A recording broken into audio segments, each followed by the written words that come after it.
Friends, this है सुचिता वाजपेयी। आप सबका स्वागत करती हूँ अपने चैनल पे जिसका नाम है फंडामेंटल्स ऑफ फार्मेसी।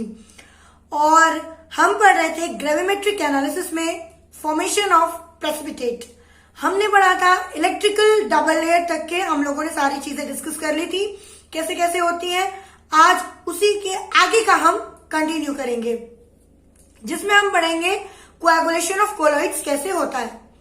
ठीक, अगर कोएगुलेशन ऑफ कोलॉइड्स होगा तभी हम अच्छे पार्टिकल्स हमें मिलेंगे और वो फिल्टर हो पाएंगे और वो फिर बहुत अच्छा ग्रेविमेट्रिक एनालिसिस जो है अपन उसकी हेल्प से कैरी आउट कर सकते हैं। और जो इसके पुराने वीडियोस हैं और जो ये वाला वीडियो पहली बार देख रहा है और आपको पुराने वीडियोस भी देखने हैं तो प्लीज डिस्क्रिप्शन बॉक्स में जाइए, प्लेलिस्ट में फर्स्ट सेम का ये सिलेबस है ग्रेविमेट्रिक एनालिसिस, वहां पर आपको ग्रेविमेट्रिक एनालिसिस के सारे वीडियोस मिल जाएंगे। साथ ही साथ आपको non aqueous titration, acid base titration और भी ऐसे टाइट्रेशन के वीडियोस आपको वहां पर मिल जाएंगे। और अगर किसी को 7th सेम में एनालिसिस, इंस्ट्रूमेंटल एनालिसिस को पढ़ना है तो यूवी स्पेक्ट्रोस्कोपी मैंने बताई हुई है अच्छे से, उसका वीडियो आपको प्लेलिस्ट में ही बी फार्म 7th सेम की प्लेलिस्ट में मिल जाएगा। बिना टाइम वेस्ट किए हम लोग स्टार्ट करते हैं हमारे ये वीडियो। अगर आपको अच्छा लगे तो प्लीज लाइक कीजिए, शेयर कीजिए, सब्सक्राइब कीजिए और कमेंट करना तो बिल्कुल मत भूलिएगा। तो स्टार्ट करते हैं coagulation of colloids. Let's get started. पिछली बार हमने एन इलेक्ट्रिक डबल लेयर पढ़ा था कि एक double layer, electric double layer बनती कैसे है। अब हम उसको आगे कंटिन्यू करेंगे। तो effective charge on 2 silver chloride particles कैसे होते हैं। ठीक है, तो ये फिगर आपको सबसे पहले मैं बता दूं, ये फिगर अपन को क्या बता रहा है। 12.a फिगर क्या बता रहा है। The upper curve represent a particle in a solution that contains a reasonably large access of silver nitrate. Upper curve में ये बता रहा है कि लार्ज है, मतलब लार्ज एक्सेस है AgNO3 की। AgNO3 की जो क्वांटिटी है वो बहुत ज़्यादा है। और लोअर कर्व ये बता रहा है अपन को कि particle solution that is much lower silver nitrate content, जिसमें सिल्वर नाइट्रेट मतलब AgNO3 का कंटेंट जो है वो बहुत ही ज़्यादा लो है। The effective charge can be thought as a measure of repulsive force. As a measure of repulsive force, effective charge किसका मेजर है? रिपल्सिव फोर्स का। That the particle exert on the particle in the solution, जो कि particle exert करता है particle के ऊपर solution के अंदर में। ठीक, note that the effective charge falls off rapidly. Effective charge जो है वो जल्दी जल्दी क्या करता है? फॉल ऑफ करता है। ठीक है ना। As the distance from the surface increases, जैसे जैसे सरफेस से इंक्रीजेस डिस्टेंस जो है पार्टिकल का इंक्रीज होते चला जाएगा, वैसे वैसे जो है उसका इफेक्टिव जो चार्ज है वो रैपिडली गिरता चला जाएगा। और जब पॉइंट D1 और D2 पे पहुंचता है, जब पॉइंट D1 और D2 पे पहुंचता है तो टोटली क्या हो जाता है? चार्ज उसका 0 हो जाता है। अब अपन ये इस पूरे में क्या पढ़ रहे थे? तो पढ़ रहे थे ये जो मैंने बताया वो आपको किस उसमें बताया, किस उपलक्ष्य में बताया, ये भी जान लीजिए। तो effect of AgNO3 and electrolyte concentration on the thickness of the double layer. जो डबल लेयर मैंने आपको पुराने वीडियो में समझाई थी उसका इफेक्ट AgNO3 पर, AgNO3 का उस डबल लेयर पर क्या इफेक्ट होता है वो अपन पढ़ रहे हैं। इलेक्ट्रोलाइट के कंसंट्रेशन, उसके thickness of the double layer जो बनी है, जो सराउंडिंग कोलॉइडल AgCl पार्टिकल्स जो हैं सॉल्यूशन में, जिनके पास क्या है? एक्सेस AgNO3 है, जो पिछली बार अपन ने पिछले वीडियो में पढ़ा था। उसका मैं आपको क्या दिखा रही हूँ, उसका मैं और आपको इफेक्टिव चार्ज कैसे डाउन होता है, कैसे जो है लो कंसंट्रेशन जब होता है AgNO3 का तब कैसा होगा, हाई कंसंट्रेशन कैसा होगा। तो नीचे नीचे जब तक आएगा, जो पार्टिकल का साइज ऊपर था, जो पार्टिकल का इफेक्ट या पार्टिकल का चार्ज ऊपर था वो धीरे धीरे नीचे आते आते 0 हो जाता है। यही सब मैंने आपको ये वाली स्लाइड में समझाया। ठीक, अब आगे चलते हैं। अब ये कोएगुलेशन कैसे होता है? मैं बार बार कहती हूँ कोएगुलेशन हो जाता है कोलॉइड्स का, तो अब ये कोएगुलेशन होता कैसे है? सबसे पहले जानते हैं कि ये फिगर में क्या बताना चाह रहा है। The electrical double layer of a colloid consist of a layer of charge absorbed on the surface. Layer of charge जो कि एब्जॉर्ब्ड हो गई है, कहाँ पर है? सरफेस के ऊपर में है। ठीक है, मैंने पहले बताया सरफेस के ऊपर ही क्या होती है, एक चार्ज पार्टिकल की लेयर बनती है जिसको अपन प्राइमरी एड्सॉर्प्शन लेयर कहते हैं। And the layer of opposite charge the counter ion, और उसके ऊपर क्या होती है, कौन सी लेयर अट्रैक्ट हो जाती है, अपोजिट चार्ज की लेयर अट्रैक्ट हो जाती है, जिसे अपन काउंटर आयन लेयर कहते हैं। In the solution of electrolyte concentration has effect of decreasing the volume of counter ion layer। फिर क्या होता है, इंक्रीजिंग द इलेक्ट्रोलाइट कंसनट्रेशन। अगर अपन इलेक्ट्रोलाइट, जो भी अपन इलेक्ट्रोलाइट डाल रहे हैं उसका कंसनट्रेशन बढ़ा देते हैं, तो ये जो काउंटर, जो effect of decrease the volume of counter air effect, if increasing the electrolyte concentration has the effect of decreasing the volume of counter ion layer। जो counter ion layer का जो सराउंडिंग बन रही होती है उनको क्या कर देता है, उसके इफेक्ट को डिक्रीज कर देता है। thereby increases the chances of coagulation।